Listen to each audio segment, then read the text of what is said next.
50 states with hundreds of thousands of people in the dark and in the cold. Thanks for joining us here this morning on the National Desk. I'm Kel Thompson in for Jan Jeffcoat. Weather and travel conditions from that Arctic blast now going downhill along the busy northeastern corridor. I want to get you right over to Angela Brown at the live desk with a look at where things stand as we come on the air this hour for the holidays. Really putting a damper on the holiday spirit, too. Yeah, especially for those getting stuck in airports, Kel. Right now, dangerous wind chill alerts from Minneapolis all the way down to Houston, even a wind chill advisory in parts of North Florida. Now, this map right here we're about to show you really tells the whole story. Governors in more than a dozen states, including Colorado, Kentucky, New York, Oklahoma, all declaring a state of emergency in response to this monster polar plunge. Taking a live look right now over Jefferson City, Missouri. Temperatures here dropping as low as -5 overnight with the wind chill warning in effect until noon. Moving to South Dakota, where more than 500 miles, that's a large stretch of land, 500 miles of interstate highways forced to close overnight due to walls of blowing snow and slick ice. A no travel advisory issued for almost the entire state. The serious threat from that bomb cyclone even coming with a warning from the White House this morning. It's not like a snow day, you know, when you're a kid. This is serious stuff. Looking live at the FlightAware map, reporting more than 3,000 canceled flights as of this hour and more than 150 tomorrow, ruining holiday plans for millions. Can't rent a car to go back to Bozeman. There's no flights back to Bozeman. No other flights to Nashville until I think like Christmas Eve. This winter blast is rapidly developing hour by hour. We are tracking it for you right here all day at the live desk, all morning, online at thenationaldesk.com, and of course, the National Weather Desk. I can get out on a flight myself later on. The House is set to vote on a $1.7 trillion package today to fund the federal government through September. After that, it heads to the president's desk. I want to bring in the National Desk, Atra Elnashar, live on Capitol Hill this morning with where things stand at this hour. Good morning, Atra. Hey, Kale, hope your flight takes off on time, I got to say. But here on the Hill today, the House vote will not look like any other that we've seen on a major piece of legislation such as this because of what Angela was just talking about. More than 200 lawmakers have already filed to vote by proxy as severe weather hits most of the country. Remember, lawmakers are people too.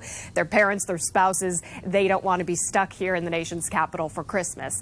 Now, there are some procedural, tedious steps that have to happen before this omnibus bill is ready for House consideration, so we likely won't see an actual vote until this afternoon. Now, it just needs a simple majority in the House, where Democrats have the majority, to pass, but in the Senate, there was also significant bipartisan support that bodes well for easy passage in the House. In the Senate yesterday, we saw 18 Republicans join Democrats in getting it through after negotiations hit a snag over immigration measures, but that issue is now officially punted to the next Congress. I'm Atra Elnashar for the National Desk, America's News Now. Atra, thank you. Border security, not the only criticism in the budget. Billions of taxpayer dollars are also being spent on questionable projects. They are called earmarks, federal funds that are set aside for what many consider to be pet projects in lawmakers' home districts. For the last decade, many of these earmarks were banned until both sides voted to bring them back last year. Chief political correspondent Scott Thuman breaking down the spending concerns as the national debt still continues to grow. Burning the candle at both ends, Congress rushed to avoid a government shutdown and pass a new spending budget bill, but facing a multitude of challenges, around 7,200 of them. According to the New York Times, that's how many earmarks or pet projects lawmakers have stuffed in the $1.7 trillion proposal to benefit their home states and districts, about $15 billion worth. This is the language on earmarks. Republicans especially upset about everything from a hiking trail in Georgia named after Michelle Obama to money for an LGBTQ museum in New York.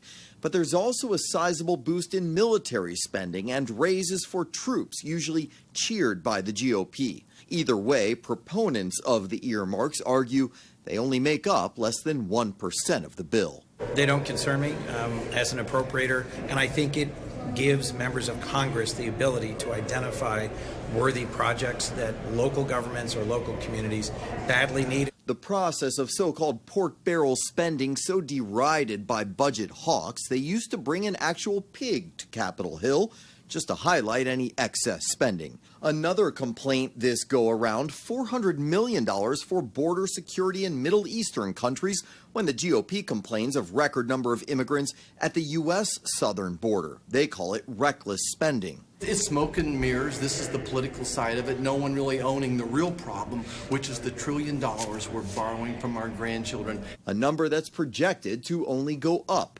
This budget bill already 9% higher than the last one. Like them or not, after a decade-long ban on earmarks, they are back in full force. The New York Times reporting there are 2,000 more earmarks in this budget bill than the one Congress passed last time. In Washington, I'm Scott Thuman. To the crisis along our southern border. While it appears Title 42 may remain in place for now, Texas Governor Greg Abbott is still preparing for a massive migrant surge. On Wednesday, Abbott announced that Texas is deploying an additional 200 troops to El Paso. That's on top of the 400 that Abbott sent earlier this week. Patrols in El Paso will also be extended with dozens of additional vehicles and 4 cargo planes. At the same time, temperatures along the entire Texas border are below freezing this morning, prompting cities like El Paso to open shelters to care for the influx of migrants. Border Patrol saying that it is one more danger for those trying to cross right now.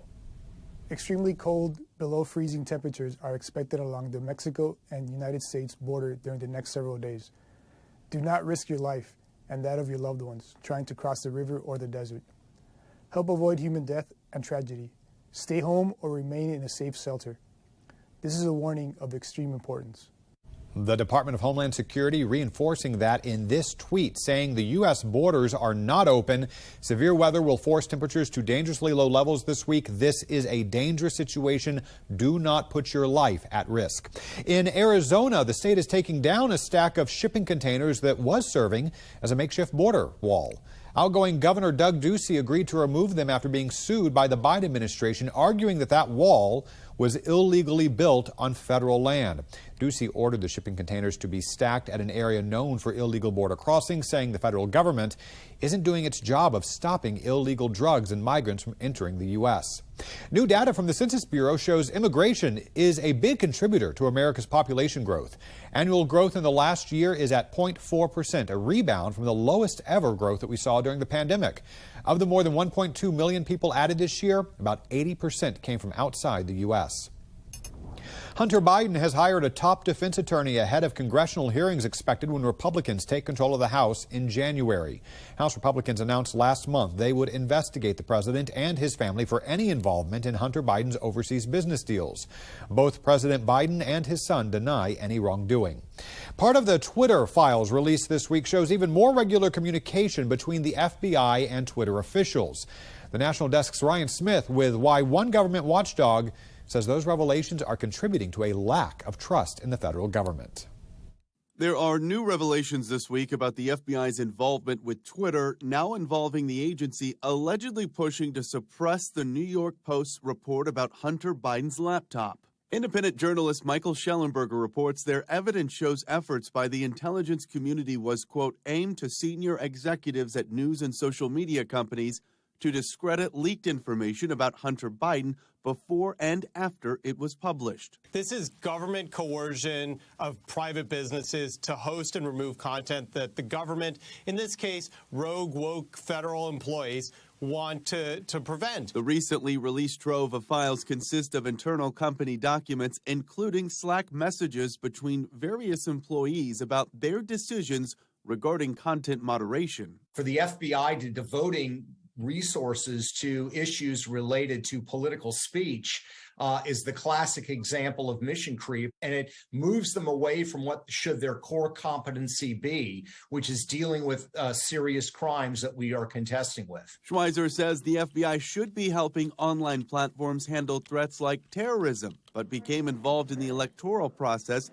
in trying to control information and thinks it's one of the reasons people have a lack of trust in government. They have core responsibilities. They don't always do them very well, and they continue to expand their sphere of operation, and it often ends in disastrous results. In a statement, the FBI tells Sinclair the correspondence between the FBI and Twitter show nothing more than examples of our traditional, long-standing, and ongoing federal government and private sector engagements. It is unfortunate that conspiracy theorists and others are feeding the American public misinformation with the sole purpose of attempting to discredit the agency. When they take over majority of the House next month, Republicans say they will seek congressional testimony from former top Twitter employees related to the company's content moderation decisions, and then eventually bring in the FBI. I'm Ryan Smith reporting. Let's get you back to the breaking news we're tracking concerning this massive winter blast barreling across the country. I want to bring in Maria Durant with our sister station in Columbus, Ohio, WSYX ABC 6. She is live this morning at the airport there in Columbus. Maria, what's the condition there? Yeah, we're at John Glenn International Airport, and I got to tell you, we've been here since about 3 o'clock this morning, and this is really the slowest it's been. If you take a look behind me here, there's only a few people that are still trying to either get on a flight because we've had, quite a few canceled flights, delayed. Let me show you the board so I can show you what we're talking about here. I'm told about 29 to 30% of flights were canceled for today, so you see a lot of those that are canceled, but you're also going to see flights that are on time and people are coming in. So that definitely is the good news. We spoke to a lot of people who said what the issue they really had was just trying to get to the airport today. It is brutal outside. So once they get here, they're a little relieved. Again, checking behind me here, just a few people. This woman here I spoke to a little bit ago, and you said you're waiting for your daughter who is on a flight right now? She's on the ground. She's on the ground. She's texting you. And they can't find a ramp to get them off the plane because of all the ice. So she's been landed since about 6:20. So, and it's what? It's been 2 hours, right? Yes. Now, that's not the only flight that I've heard this issue with. Right. So she was supposed to be here yesterday, but they canceled her flight coming in yesterday, so she had to get another flight to get here today. So this is just one of the many challenges that people are dealing with. But you know what? She's home, right? That's good news? Right. She would have missed all this if they hadn't canceled her flight yesterday. So, yeah. She's home for Christmas. That's the good thing. That is home for Christmas. So you have to at least, think of that. So people are trying to stay in good spirits. Again, people trying to stay safe. But that's just one of the many challenges. And then once we've heard too, once people do get here, sometimes they don't have their luggage. So that's something else that they are dealing with. So challenges all around, but people are glad to be at their destination. Live at John Glenn International Airport, I'm Maria Durant for the News National Desk. Home for Christmas if you can just get off the plane once you land, right? Hey, at least Absolutely. She's there. At least she's there, as you said. Maria Durant reporting for us with our National Desk partners at ABC 6 there in Columbus, Ohio this morning. Stay warm, and thank you for that update. Still ahead here on the National Desk, jewelry snatched, victims targeted for what is around their neck. The security video that police are hoping will help to identify the thieves you see here. Plus, from paradise to his parents' house, the former cryptocurrency king now out on bond, what he had to do to get out of jail. But first, tracking brutal weather, taking you live just outside of Saginaw, Michigan. Just 10 degrees out here on snow-covered roads as we begin this Friday morning. A winter storm warning in effect now until at least 4 a.m. tomorrow.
Looking live right now over New York City, where FTX founder Sam Bankman-Fried got a major break in a new Manhattan courtroom. A judge ruling he can get out of jail, but first he has to pay what prosecutors call the largest pre-trial bond ever, $250 million. Then after that, he'll head to his parents' house in California, where he's going to be under house arrest, where he will wear one of those electronic monitoring bracelets. Prosecutors say Bankman-Fried was at the center of several illegal schemes to use customer money to pay for personal use. Calling it one of the largest fraud cases in U.S. history, he now faces the possibility of life in prison. The world's largest law enforcement organization is calling 2022 one of the most dangerous years for officers. The Fraternal Order of Police says the number of officers shot in the line of duty increased 13% compared to 2019 and is only slightly down from 2021. A National Police Association representative says additional factors need to be considered when tracking officer deaths, including their mental health. American law enforcement needs to be lifted up. You know, we talk about these officer killed stats, but know that American law enforcement officers die twice as often by our own hand as we do by felonious assaults. So our mental health is at stake as well as our physical health. Launched an initiative this year to better understand why and prevent officers from taking their own lives. Shocking video this morning catches thieves targeting a woman and child for their jewelry. $57 million worth of jewels was stolen last year from jewelry stores, but robberies like what you are about to see are rare, which is why Fresno detectives are concerned that it has now happened twice in one day. The National Desk's Maya Franco with this video. Caught on camera, a mom was assaulted Wednesday morning around 11 as she was arriving home from grocery shopping at Asia Supermarket in southwest Fresno. A masked suspect wearing all black with white letters on the hoodie attacked her, ripped off her necklace, and takes off. 3 hours later, two teens are spotted pulling up to their house after they say they had finished up shopping at Asia Supermarket. A dark gray Chrysler 200 is seen trailing behind seconds after and comes to a stop. Two masked suspects in black get out of the car. One runs towards the teens and points the gun at them, takes the young boy's necklace, and runs off. I want you to take a look again. The second suspect running up, he's wearing the same sweater as the suspect in the first robbery. The young boy took out his phone and captured the license plate number as they took off. Both the victim and police tell us they believe they were followed home from the store near Tulare and Chestnut. The victims who spoke to us wanted to remain anonymous, but said they noticed a suspicious car outside the store before it happened. The windows were so tinted you could not see who was in there, and we noticed a big dent on the passenger side. We went inside the store for about 30 minutes, and on our way back, the car was not there anymore, so we did not think of anything and drove straight home. A family member of one of the victims wanting to alert others told Fox 26 in a statement saying in part, "The Asian community came so strong to help us out, and we are thankful for any ideas and clues out there. We just want to spread awareness to stop this kind of violence out there. I'm so glad my mom and the other victims are okay. This needs to stop. This is someone's daughter, son, and mom." That was Myra Franco reporting this morning. Still ahead, call it the Great Rebundling. Millions of Americans are quitting cable, cutting the cord, but now could be paying more for streaming services. Plus, a popular product meant to smooth children now being recalled after 2 deaths. The consumer alert for families nationwide. Next.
Looking live right now, just outside of Cedar Rapids, Iowa, you can see blowing snow, blanketing and blowing across the roads there as drivers are trying to move along. Wind gusts could get up to 50 miles per hour here today as temperatures hovering around freezing, a double punch in that area. Now to another developing story here at the Live Desk. Target now recalling a popular product it sold for years, 200,000 Pillow Fort brand weighted blankets for kids are now being recalled after 2 children died. The report saying if the cover becomes unzipped, children can get trapped inside. The blankets were on Target shelves from December 2018 until September of this year. Anyone who bought one can return it and get a refund. About 5 million Americans are expected to cut the cord and cancel their cable subscription this year. But as more move to online streaming services, the National Desk's Emily Voles explains how you might be able to soon streamline all your favorite shows. Sick of paying for hundreds of unwatched channels, Americans have been breaking up with cable in record numbers. I was one of those people that thought I cracked the code by cutting the cord, and I was so happy to go into the cable store, drop my box off there. But suddenly, you're paying for a dozen different streaming services, and their subscription fees keep going up. Then you start factoring in like the Netflixes, the Hulus, the Paramounts, all that stuff. The average amount on a monthly basis is about $50 a month. And the prices have gone up dramatically after COVID. And while financial expert Mark Scribner says companies like Prime and Peacock are working hard to offer more live programming, you're still missing out on some sports and news content if you cut the cord. I like to watch the Bruins, and the only way that I can do that is either go back to cable or buy something like Fubo, which is $89 a month. And as we've seen with Hulu and Disney, streaming companies are starting to merge. It's called rebundling. But there's partnerships that are going on because the cost of content is so expensive. So if you end up paying close to $100 a month for a giant bundle of streaming services, isn't it just a more disorganized digital version of cable?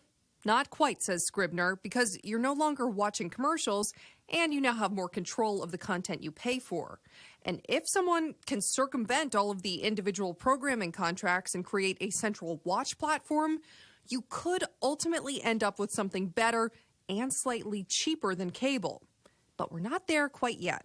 Someone's going to come out with some kind of a product where it's a single sign-on where it kind of replicates the cable experience, but hopefully the cost is less. If you've lost count of all of your streaming subscriptions and you want to do a bit of a cleanse, Scribner recommends an app called Rocket Money. It tracks down all of the services you're paying for and lets you cancel with the click of a button.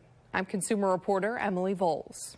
Still ahead in our next half hour, below freezing temperatures. We're going to break down the winter weather alert sweeping the country this morning. But first, here's a look at news and weather where you live. I'm meteorologist Charlie Lopresti with a look at the Northeast. We have a major storm blowing through the Northeast during the day today. Heavy rains, strong winds, power outages. That's going to lead our headlines. There's the potential for coastal flooding today. River and stream flooding and a flash freeze is certainly possible during the afternoon and evening. Notice 7 o'clock this morning, that rain and mountain snow is actually blowing through. There's the sharp cold front. That front is the boundary between these 50s, 30s, and teens. A flash freeze is possible late today. I'm meteorologist Jonathan Myers, and here's a look at the Mid-Atlantic region. Starting off in the morning and the early midday hours with a quick change from rain to snow for some. That then blasts eastbound, and some of the coldest weather we have seen thus far this season by far, moving in even with some peaks of sunshine as we head into the afternoon in the wake of our latest weather maker. Some extremely cold wind chills potentially up and down the 95 corridor by the end of the day, dropping to near zero. That's the scene here.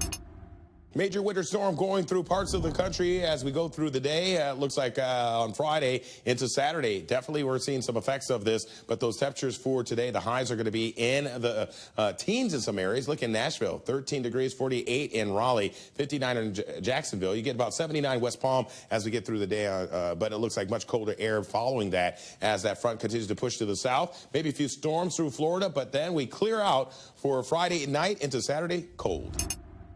Good Friday morning to you. I'm meteorologist Chris Suchan. Look at our forecast today across the region. It is bitterly cold, single digits, teens to 20s to get the day started. Feels colder, below zero in some cases when you factor in the wind. And through the day, 20s, 30s, just barely above freezing in New Orleans, San Antonio, up into Amarillo. Here's Christmas Eve Saturday. A lot of sunshine, but it is a very cold Christmas weekend. Just no snow in the forecast. It's 20s and 30s for high temperatures. Well, hi there and a good Friday morning to everybody. I'm meteorologist Shannon O'Donnell. That bitter cold definitely taking root through the midsection of the country and pushing toward the Pacific Northwest with a high of just 17 today in Spokane and 13 in Missoula, making the 60s around LA and San Diego sound all the more inviting. We've got a dangerous round of freezing rain pushing into Portland and Seattle. That's the current weather maker. Snow at times all the way through the Continental Divide. And that's the scene from here.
The National Desk, America's News Now.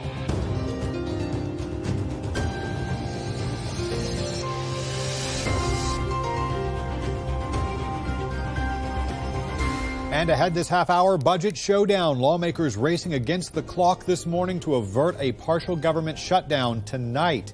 Crime crackdown, fighting back against criminals targeting popular stores and businesses. How it could soon be harder for criminals to cash in on the crime.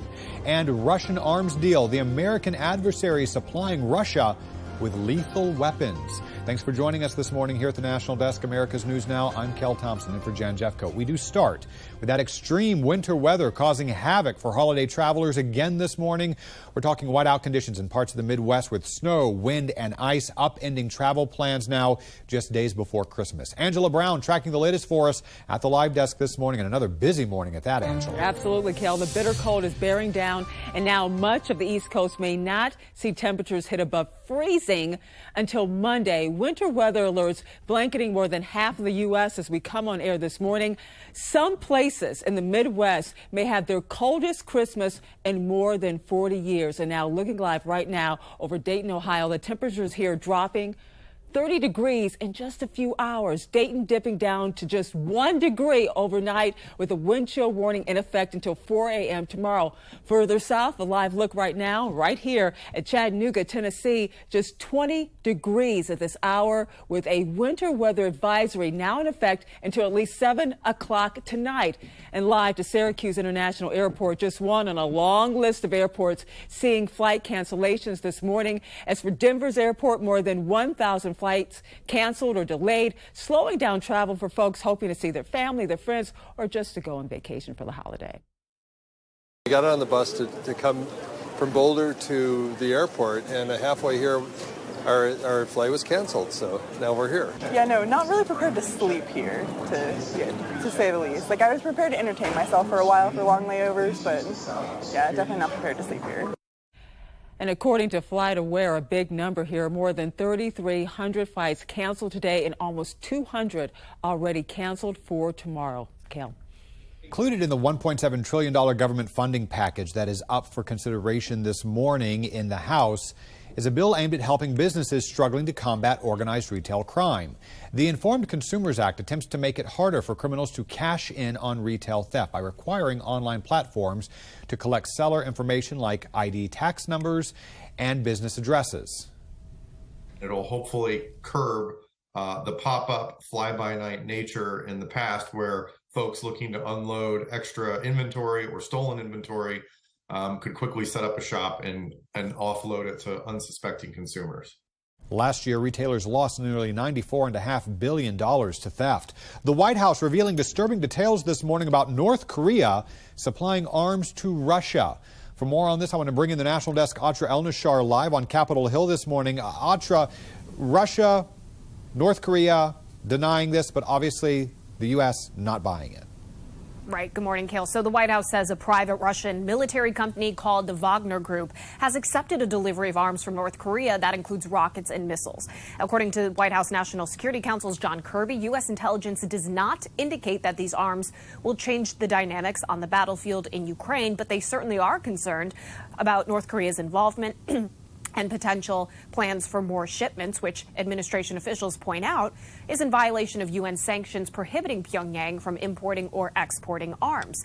Like you said, both Russia and North Korea denying that the transaction took place. But let's look at the past of Wagner Group. It's owned by an ally of Russian President Vladimir Putin. It's also been accused by Western countries and the United Nations of human rights abuses throughout Africa. It's been hit with U.S. sanctions since 2017, with more coming from the Commerce Department just 2 days ago. So the growing concerns about North Korea's involvement in Russia's war come as Russia is also using Iranian drones in aerial attacks on Ukraine. I'm Atra El-Nashar for the National Desk, America's News Now. Some wondering what North Korea might get in return. Millions of dollars in federal funding on the way to help Americans in crisis this morning. The National Desk, Angela Brown, joining us.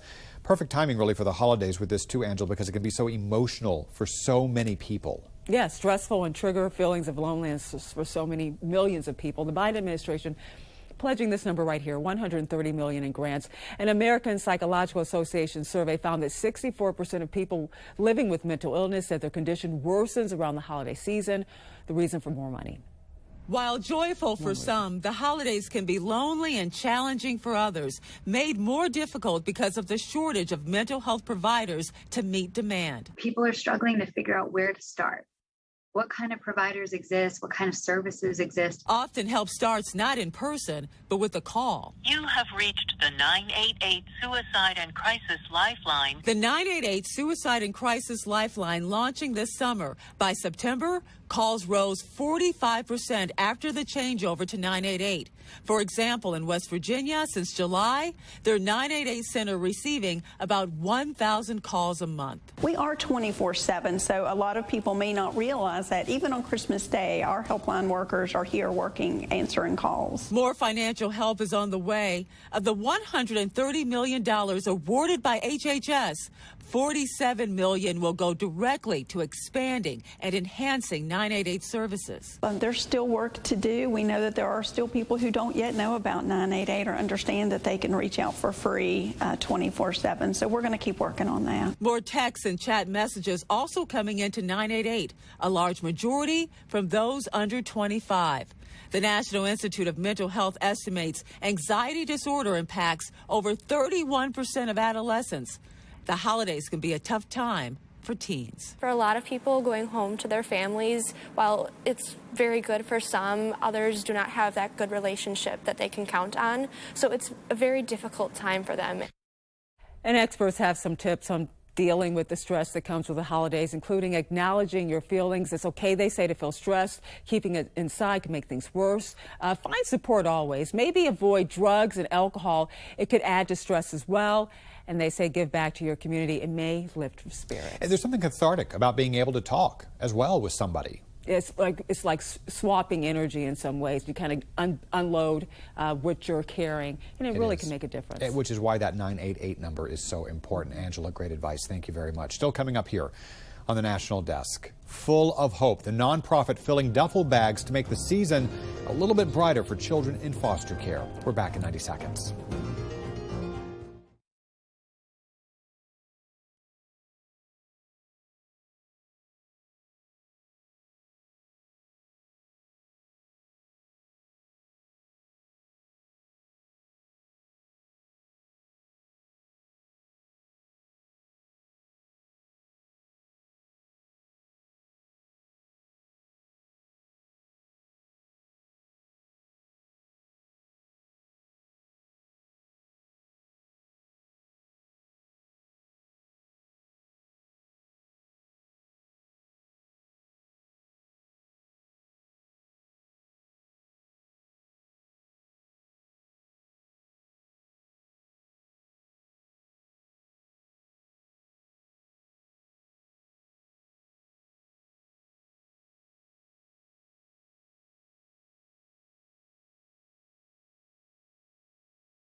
You're looking live at SeaTac Airport just outside of Seattle, Washington. Freezing rain making it slick across the Puget Sound. As I mentioned earlier, more than 3,300 flights canceled across the country as of right now, and that number is only expected to go up. And now taking you live over Capitol Hill, where the January 6th committee releasing its 845-page final report on the Capitol riot investigation. The committee recommending 4 criminal charges to be filed against former President Donald Trump.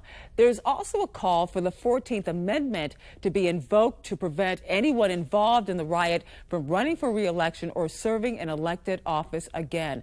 The panel reviewed more than 1,000, interviewed more than 1,000 witnesses and obtained more than 1 million documents for this case.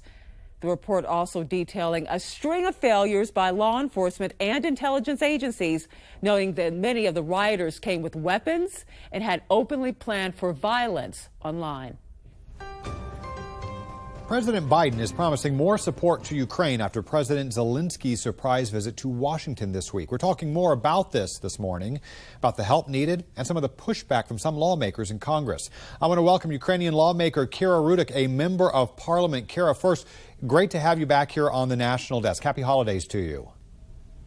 Thank you so much for having me. Happy holidays to you as well. Thank you. I first, just off the bat here, how are you doing? How is your family? Well, as you can see, I'm wearing a sweater.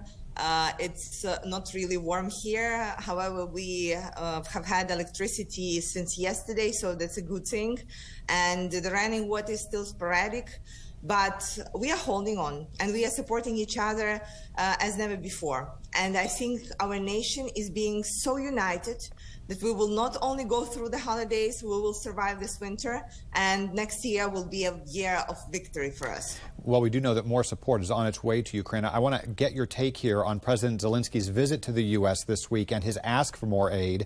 President Biden is promising $1.8 billion. Congress is set to approve another $45 billion in the budget, and there are plans to send a Patriot missile air defense system. A lot of Americans, though, are starting to say, hold up here a second, this is a lot of taxpayer dollars. How much of a difference, though, does it make for Ukraine? Can you tell us a little bit about that?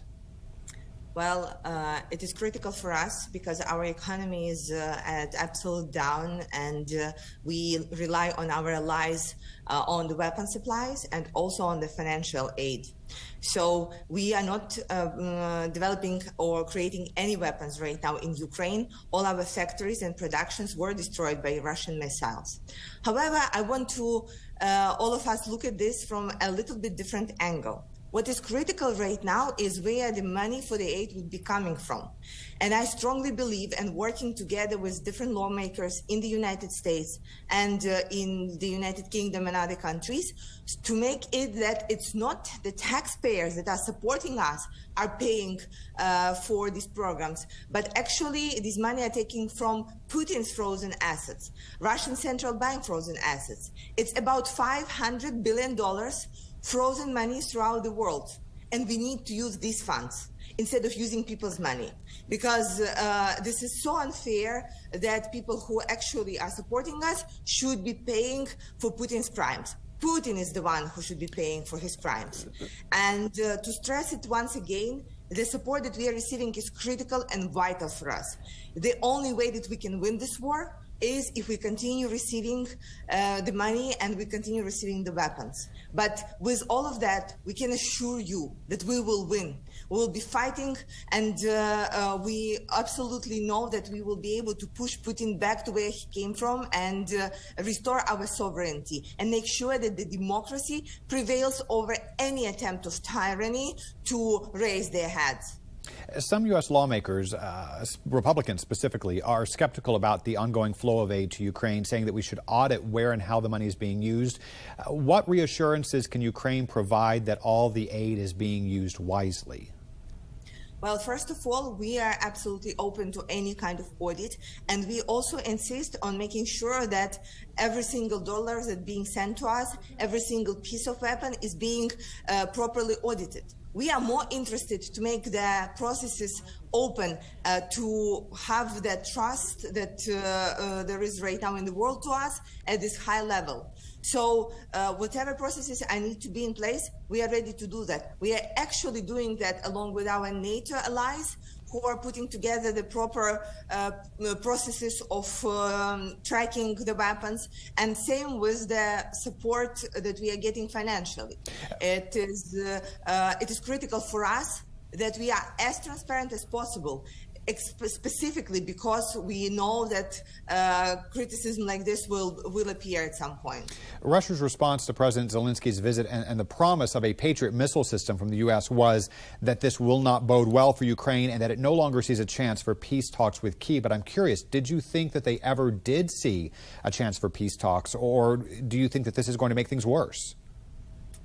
Russia never have seen a possibility for peace. Putin was very clear that he is rebuilding Russian empire. He looks at himself as this like a super great tyrant that will be uniting lands, etc. And as of right now, there is not a person in the world, not an organization in the world that can ensure that Russia keeps their word. Moreover, we do remember that Russia does not keep their word, and it's impossible to have any agreements with them because there is no enforcement of this agreement. This is why it is critical for us to restore our sovereignty, to make sure that our land and our people are free, that we are able to live in our country without being scared of missiles coming onto our heads every single morning. And then we can sit and we discuss of how we are moving forward. But the first thing is we need to push back Russian forces from our sovereign territory. Well, and I've only got about 30 seconds left here. I do want to get one more question in while I've got you, Kira. Russia says it's planning to grow its military by 500,000 soldiers in the next year. That's a 50% increase. Are you worried about what that means for Ukraine next year, for the war, and how is Ukraine's military holding up?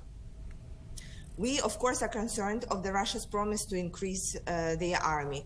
However, we also know that the quality of the soldiers is really low. So they are doing what Russia was doing in centuries, just using people as meat at the battlefield. And this gives us a clue for how to build a strategy against that. You see, even with the amount of soldiers that they have right now, we were able to push them back and liberate our territories with the weapons and supplies that we are receiving from the United States and other NATO allies. Kira, I could speak with you all morning long. I really do appreciate you taking the time to come on the air here at the National Desk. And I want to say happy holidays to you. I know it's hard given everything that's happening there in Ukraine right now, but truly from us to you, happy holidays and a Merry Christmas and a Happy New Year to you. I do hope that the next year is a better one. Thank you. Happy holidays to you. Glory to Ukraine. Still ahead here on the National Desk, shopping frenzy. Ohio residents make last-minute buys before the big winter storm.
This is the National Desk, America's News Now. Good morning. I'm Kel Thompson. Our team of nearly 4,000 local journalists bringing you the headlines from coast to coast this morning. From last-minute holiday shopping in Ohio to a nonprofit in Rhode Island, making the season brighter for children in foster care. We are taking the pulse of America, and we start with a Christmas Grinch caught on camera stealing presents from a California neighborhood. Just days before Christmas, a porch pirate is seen stealing a bunch of packages outside a Fresno home at 12:24 in the afternoon Tuesday. 9 minutes later, the same guy was spotted at another house stealing all the packages in the same neighborhood. We were out working, and then someone to come take about $250 worth of items from us is very irritating. Very, very irritating. $250 worth of Christmas presents that were for Marshall's kids and wife. Marshall says no one was home, but cameras were watching all around the house. He says he believes the thief was following the delivery man make drop-offs, as he knew which houses expected deliveries minutes in between. It sucks because my wife was able to get a hold of a representative from Amazon, and she is able to get some of the stuff resent.